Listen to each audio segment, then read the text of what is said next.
It is called in Arabic Hulum. And Hulum is an evil dream. In English we call it a nightmare. In English we call it a nightmare. And these types of dreams are from shaitan. These types of dreams are from shaitan. And the sign of this dream is that it terrifies you. You see something evil, something disgusting. You see your loved one die a miserable death. You see yourself in a car accident. You see yourself being chased by evil aliens or beasts or something like this. This type of dream is just the shayateen wanting to irritate you.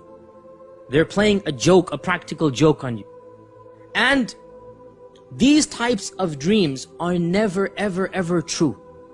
Nobody should believe this dream.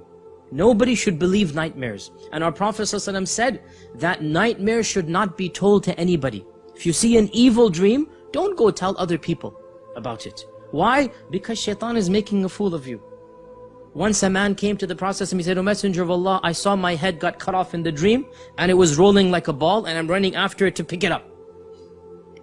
The Prophet ﷺ said, "Don't tell other people how shaitan played with you last night. Don't go tell other people this. He's laughing now when you go tell him because you believe this dream." What is the sign of this type of dream? You wake up terrified. You wake up in a sweat. You wake up in the middle of the night. What was that? What did I see? This is the sign. This is from shaitan. Shaitan does not know the future. So if you see yourself in a car accident and the next morning you call and say, "I'm not going to go to work because I don't want to drive," shaitan's the one laughing at you. Shaitan's the one laughing at you because you believed him. The nightmares, you have to reject them because there is no truth, not an element of truth in them. Zero.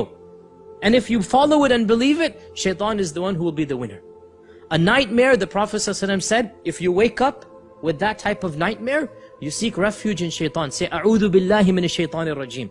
And you're allowed to spit on the left hand side as you do this. And the spit that the Prophet ﷺ talked about is a spit where the noise is made but nothing comes out. Like that. It's called nafath. A noise is made but no spit actually comes out. And that is to expel shaitan from you. And say, "A'udhu billahi minash shaitanir rajim." And also the Prophet ﷺ said, whatever side you're on, turn to the other side. Why? Because shaitan, while he's teasing you, he is around you or sitting on you. So when you say "A'udhu billah" and you turn around, he has to flee and run away.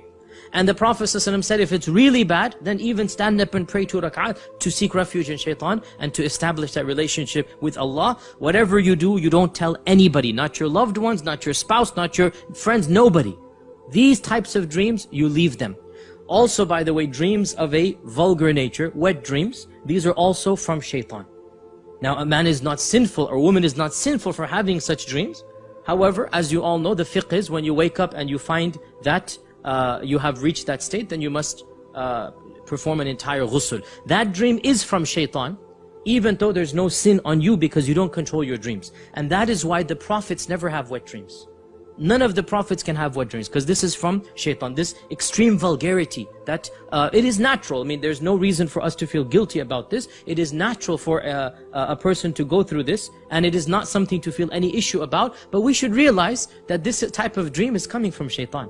It's shaitan who will show us such images in our head and cause this to happen. And then we wake up in the middle of this freezing cold weather and we have to go take a shower. This is not something that is coming from us or from Allah. This is from shaitan. So this is another type of hulm, another type of evil dream. Once again, we don't tell people about it. We don't go tell anybody. But if we wake up in that state, obviously we have to do ghusl.